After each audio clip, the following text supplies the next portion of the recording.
대학원의 류경은입니다. 네, 제가 발표를 PPT로 준비하는 바람에 여러분들께 조금 번거롭게 해드린 것 같아서 먼저 양해의 말씀을 드리도록 하겠습니다. 근데 이 마이크가 좀 울리는데 저만 그렇게 생각되나요? 괜찮은가요? 네, 기분 탓인 것 같습니다. 네, 먼저 발표에 앞서서도 말씀드렸지만 오늘 발표는 어디까지나 제 개인적인 견해에 불과하고 제가 몸담고 있는 소속 기관이나 위원회의 공식 입장이 아니라는 점을 다시 한번 강조해서 말씀드리고 싶습니다. 네, 오늘 발표의 제목은 앞서서 본 바 같이 책임의 관점에서 본 보안 수사입니다. 네, 현재 형사 절차 개혁 논의에서 보안 수사는 매우 중요한 쟁점이 되고 있습니다. 근데 제가 생각할 때 지금까지의 논의는 상당 부분 권한의 관점에서, 즉 검찰이 수사권을 가지는 것이 맞는 것인가, 아니면 이것이 수사와 기소라는 권한의 분리라는 관점에 반하는 것인가 라는 문제에 집중되어 왔습니다. 오늘 저는 조금은 다른 관점에서 이 문제를 좀 바라보고 싶습니다. 즉, 보안 수사는 수사기관과 공소기관 사이에 권한의 문제가 아니라 형사 절차에서 책임을 어떻게 배분할 것인가의 문제라는 관점입니다.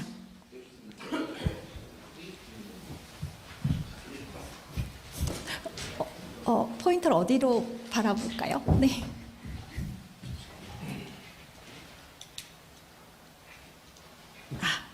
제가 익숙하지 않아서. 네. 그래서 오늘 발표는 먼저 보안 수사가 과연 무엇인지라는 것을 먼저 조금 정리하고 싶고요. 그 다음에 이런 보안 수사를 바라보는 찬반 논거를 살펴본 다음에 보안 수사 요구라는 관점에서는 실질화 방안을, 보안 수사를 해야 된다는 관점에서는 통제할 수 있는 방안을 검토한 다음에 마지막으로 형사 절차의 책임 구조라는 관점에서 제도 설계가 필요하다는 결론을 제시해보고 싶습니다. 네, 논의의 배경은 다들 아시겠지만 지금 공소청 법안에서의 검사의 직무 변화입니다. 검사의 직무 중, 제가 빨간색으로 해놨죠. 범죄 수사는 이렇게 삭제되었습니다. 그리고 공소 제기 여부 결정 및 그 유지에 필요한 사항이 주된 그 직무라고 설정되어 있습니다. 물론 1호에서 7호부터의 다른 직무를 나열한 다음에 8호에서 이렇게 정하고 있죠. 1호부터 7호까지의 직무를 수행하기 위하여 형사소송법, 물론 등도 있지만 형사소송법에 규정된 사항을 그 직무로 할 수 있다라고 했습니다. 그러면 어디까지나 1호, 공소제기 여부를 결정하거나 그 유지에 필요한 직무를 수행하기 위해서 형사소송법에 규정된 부분만 할 수 있다라는 거죠. 그런데 지금 형사소송법 어떻게 되어 있습니까? 네, 196조에 검사가 수사를 할 수 있다라는 것을 원칙적으로 두고 있습니다. 그리고 물론 197조에 의해서 보안수사 요구를 두고 있죠. 네, 이 상황에서는 결국 형사소송법 196조와 현재 물론 아니지만 공소청 법안 제4조는 충돌됩니다. 네, 196조는 수정되거나 삭제되어야 되겠죠. 그럼 문제는 무엇입니까? 수사기관으로부터 송치받은 사건의 공소 여부를 공소기관이 결정하려고 하는 단계에서 경찰 수사의 일부 부족한 부분이 발견되었을 때 공소기관인 검사는 어떤 역할, 즉 어떤 직무를 수행할 수 있을까? 그럼 이 단계에서 부족한 부분을 보완하는 내용의 수사는 권한인 건가, 책임인 건가? 이것이 오늘 발표의 출발점이라고 할 수 있습니다. 그러면 보완 수사란 무엇일까요? 네, 간단하죠. 어떻게 보면 보완 플러스 수사입니다. 보완이라는 일단 이미 진행된 수사의 부족함을 채우는 것이고 기록상의 흠결과 오류를 보충하는 것입니다. 그럼 수사는 무엇일까요? 범인을 발견하고 그 신병을 확보하며 그리고 증거 수집하고 보전하는 활동입니다. 즉 이거는 사실관계를 확정하는 동태적인 과정입니다. 그래서 결론적으로 말하자면 기존 수사의 불완전성을 보강하는 증거 수집 활동, 부분이라고 정리할 수 있습니다. 여기서 저는 조금 중요한 부분을 구별해야 된다라고 생각합니다. 즉, 공소 제기 이후에 공소 유지를 위해 이루어진 활동을 지금은 보완 수사라고 부르고 있는 것을 알고 있습니다. 하지만 이것은 더 이상 보완 수사라고 부르면 전 안 된다라고 생각하고요. 이 부분에서 행하고 있는 검사의 이른바 공판 검사로서의 기능과 역할하고는 다른 관점에서 보아야 한다고 생각합니다. 네, 이거는 뭐 이미 여러 판례에서 확립된 부분이지만 공소가 제기된 이후에는 피의자는 더 이상 수사의 객체가 아닙니다. 형사소송의 한 축으로 당사자의 지위에 서게 됩니다. 검사 역시 마찬가지입니다. 피의자를 객체화해서 조사의 대상으로 삼았던 그런 지위에서 벗어나서 이제는 형사소송의 일방 당사자로서 서게 됩니다. 그렇기 때문에 기존에 뭐 제가 불가라고 했지만 이거는 원칙적인 불가라는 부분이고요. 뭐 허용돼 아주 제한적 범위 내에서 허용되는 부분들이 물론 있습니다. 그래서 여러 가지 법원들은 결국은 수소법원의 권한으로 넘겨져 가게 되고요. 검사가 할 수 있는 일정 부분의 제한된 영역에서 활동은 일방 당사자로서의 증거를 신청하고 공판을 준비하는 행위라는 것입니다. 그래서 간혹 이 단계에서 이미 공소를 제기했지 않습니까? 이렇기 때문에 이 공소 유지를 위해서 뭔가 활동을 해야 되기 때문에 검사가 보완 수사권을 가져야 한다는 주장이 있습니다. 저는 이것은 본질을 흐리는 주장이라고 저는 생각하고요. 오히려 반대로 이미 공소가 제기되었음에도 불구하고 이 영역에서 하는 활동을 수사에 해당한다면 수사기관이 할 수 있다. 수사기관으로 하여금 하게 해야 한다라는 주장 역시 저는 본질을 흐리는 주장이라고 생각합니다. 필요하다면 이 단계에서 공판 검사로서 할 수 있는 역할과 그 요건에 대해서는 저는 형사소송법에서 다시 규정을 해야 된다고 생각합니다. 이 부분은 핵심이 아니기 때문에 이렇게만 넘어가겠습니다. 그럼 보완 수사와 관련해서 논의의 쟁점은 무엇이냐? 결국은 이걸 반대하는 입장에서도 이른바 단순한 사실관계를 확인하는 것은 가능하다고 합니다. 그러시면서 이거는 수사가 아니라 조사이니까 이 정도는 그냥 검사가 해도 된다라고 하십니다. 네, 뭐 그게 수사인지 아닌지를 떠나 저는 사실 이 역시 수사이고 그렇기 때문에 적법 절차의 원칙에 준수 대상이고 이걸 어떻게 증거 능력을 부여할 것인가의 요건이 담겨져 있어야 하기 때문에 전 수사라고 하지만 설령 이걸 조사라 부르든 수사라 부르든 정말 간단한 정도의 뭔가 보완은 허용할 수 있다. 그리고 허용하는 게 맞다라고 한다면 이거를 그냥 써주면 된다고 생각합니다. 형사소송법에.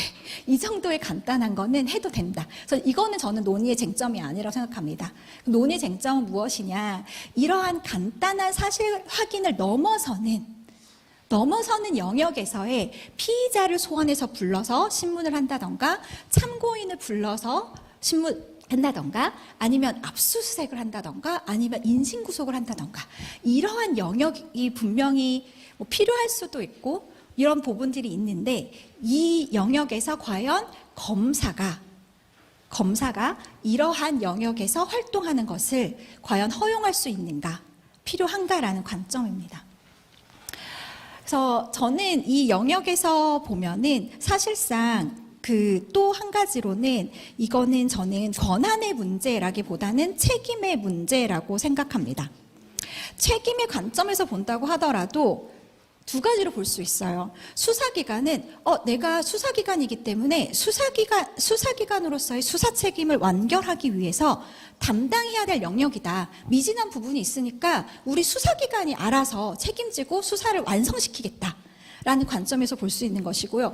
아니면 공소기관이 내가 공소제기를 해야 되는데 공소제기를 완성도 있게 하려면 정말 증거가 정말 어느 정도는 정말 명확한 상태에서 내가 기소라는 책임을 정확하게 담당하려면 이 미진한 부분을 직접 보완할 수 있어야 하는 것이 아닌가. 결국은 기소 책임의 영역에서도 바라볼 수 있다라는 것입니다.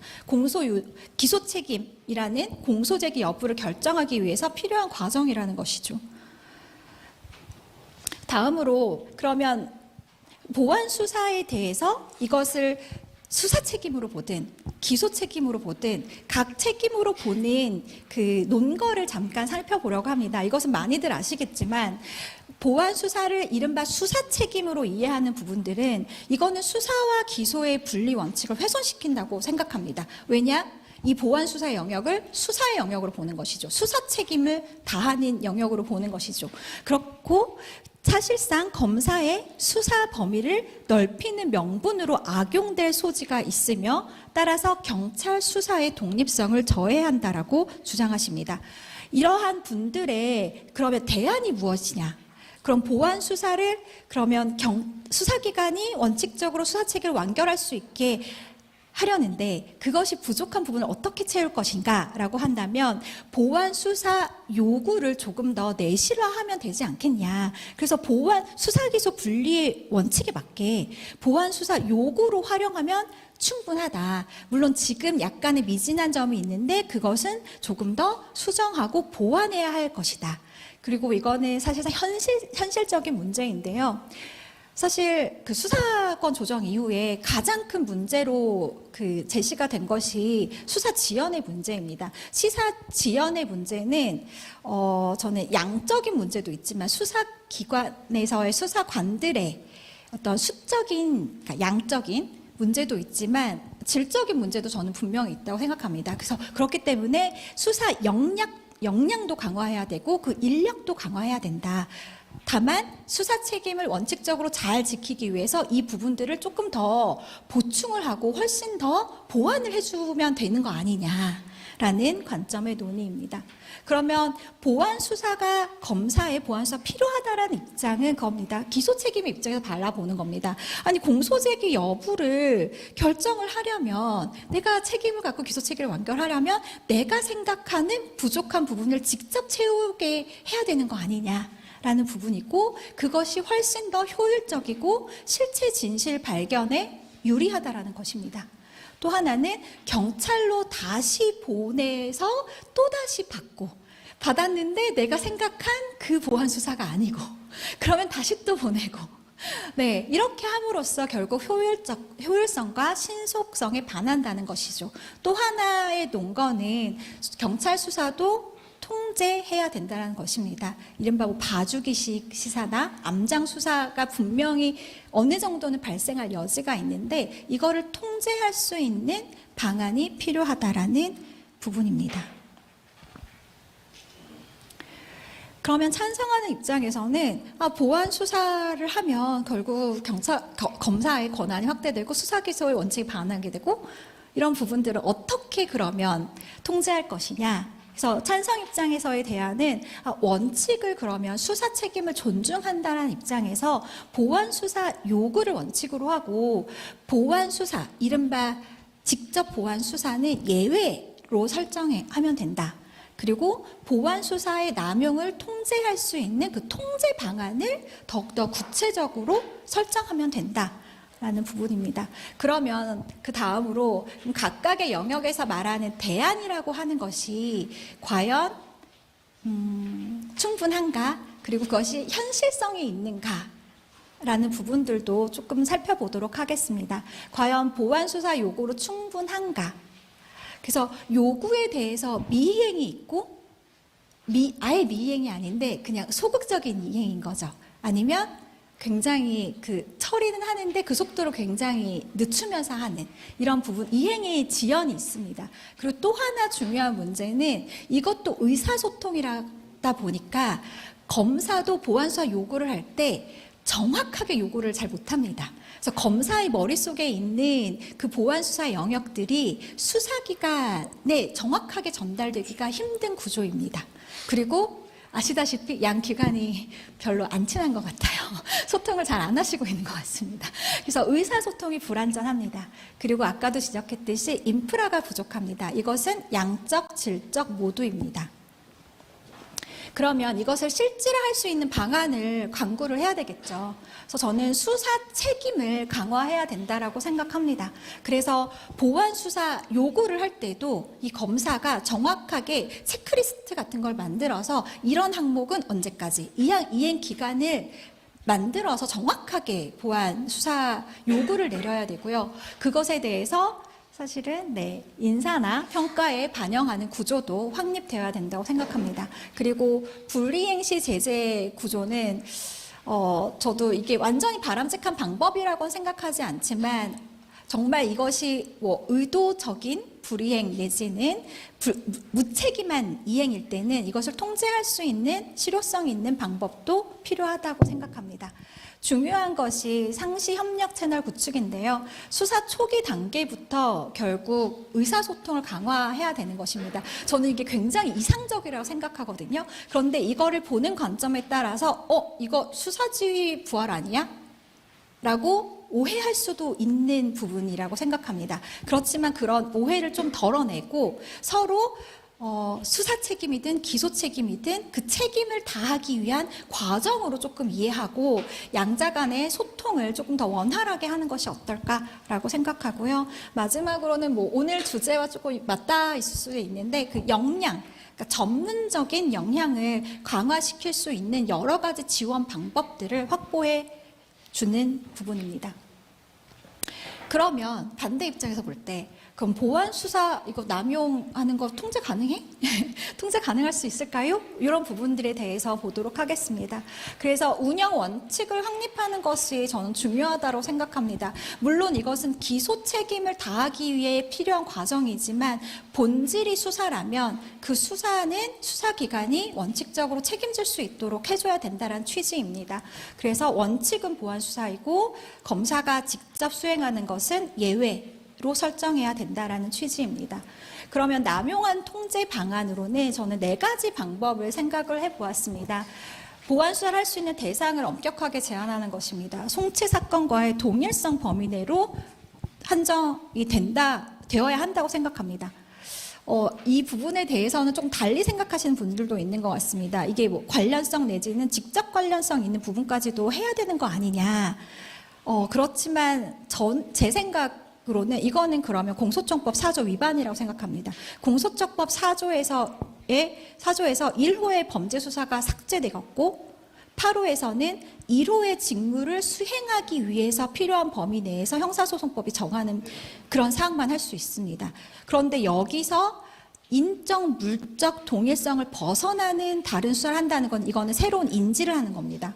인지수사를 새롭게 한다는 뜻이기 때문에 저는 만약에 이런 주장을 하시는 분이 있다면 차라리 범죄 수사를 할 수 있다라고 공소청법을 만드시라 라고 감히 말씀드리고 싶습니다. 저는 안 된다고 생각합니다. 차라리 여긴 말하지 않을게요.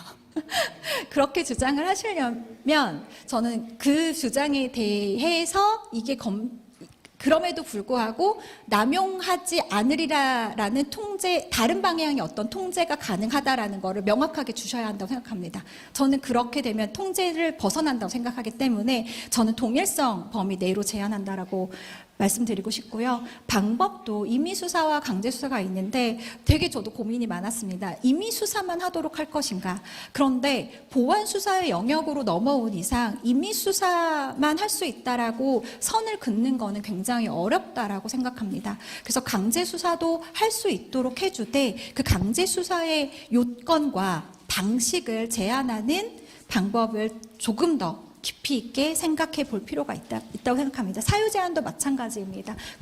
어떠한 사유를 열거식으로 제한을 해놓고 그것에 대해서 검사가 보안 수사를 행할 때 구체적으로 내가 이런 필요성이 있어서 이러한 보안 수사를 했다라는 그 소명을 할 수 있는 서면으로 그런 소명을 의무화해야 된다고 생각합니다. 마지막으로 이거는 어떤 이론적인 거라기보다는 약간 현실적인 문제입니다. 보안수사를 반대하는 분들의 가장 유력한 논거 중에 하나가 그것입니다.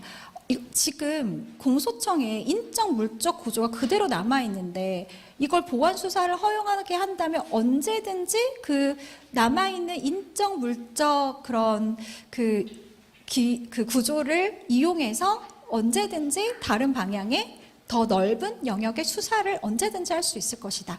저는 그분들의 어떤 우려가 기우에 불과하다고 치부하지 않습니다. 저는 사실 고개가 끄덕여집니다. 네, 끄덕여지시지 않나요? 저만 그런가요?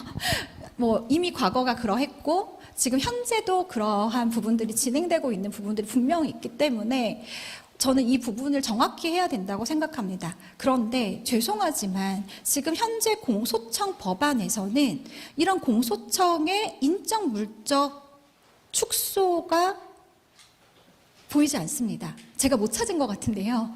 저는 찾기 어렵습니다. 그렇다면 그 반대하시는 분들의 우려는 저는 어느 정도는 합리적이라고 생각하기 때문에 그걸 축소할 수 있는 방안을 분명히 제시해 주셔야 한다고 생각합니다. 그리고 공소청은 그 역할은 어디까지나 공소 제기 및 유지입니다. 수사 인력을 이렇게 많이 남겨둘 필요는 저는 없다고 생각합니다. 그래서 그 부분들을 조금 명확히 보여주셔야 하지 않을까 생각합니다. 마지막으로 책임의 공백에 대해서 논하고 싶습니다. 이제까지 많은 분들은 수사기관과 공소기관이 서로 다 너무나 열심히 보안 수사를 할 것이라는 전제하에 논의하고 있습니다. 그런데 여기 많은 분들 계시죠? 현실은 아닙니다. 현실은 이 보안 수사는 하기 싫습니다. 네, 수사기관도 생각하기 아니 나는 내가 수사 책임 다 했다고 생각해서 마무리 짓고 송치를 했는데 아니 공소기관이 더 할 게 없는데 자꾸 트집 잡아서 더 하라고 한다 라고 생각할 것이고 아니 공소기관이 알아서 자기 기소 책임 내에서 그냥 알아서 좀 해가지고 기소하면 되지 이런 걸로 우리한테 다시 보내냐 라고 생각하고 공소기관 역시 마찬가지입니다. 이거 물론 직접 열심히 하시면 좋죠. 그렇지만 조금 귀찮은 영역도 분명히 있거든요. 솔직히 말해서 뭐 폼나는 수사가 아닌 영역에 있어서는 더욱더 그러합니다. 본인이 하기 싫으니까 네, 보안 수사 요구로 네, 그 책임을 떠넘기기를 할 수가 있는 것이죠.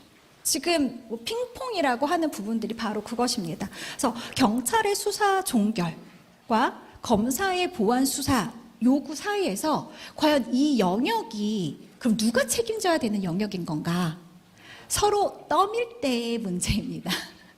네, 그래서 수사 책임은 경찰이고 기소 책임은 검사다? 이것이 명확하게 그러면 구분이 지어집니까? 저는 적어도 보안 수사의 영역에서는 이 경계가 너무나 흐릿해졌다고 생각합니다. 결론입니다. 결국은 검찰개혁의 목표는 검사로 하여금 수사를 전혀 못하게 검사의 수사 권한을 완전히 박탈하는 것이다. 는 아니라고 생각합니다. 결국 권한의 견제와 균형을 통해서 국가 형벌권을 적절하게 행사하고 적법 절차 원칙을 준수하는 것이라고 생각합니다. 그래서 보안 수사는 기관 간 권한 다툼의 문제가 아니라 책임의 구조를 설계하는 문제입니다. 그래서 송치 이후에 기소 여부 판단을 위해 진행되는 이 수사의 영역에서 그 책임을 누구에게 어떤 방식으로 지울까를 저는 좀 더 깊이 있게 고민을 해야 된다라고 생각합니다. 뭐 어느 관점이 옳다라고는 저는 주장하지 않겠습니다. 하지만 어떤 한 입장을 취할 때 그 입장에서의 벌어지는 공백을 메꿀 수 있는 대안이 필요하다고 생각하는 것입니다. 네, 이상으로 저희 부족한 발제를 마치도록 하겠습니다. 경청해 주셔서 감사합니다.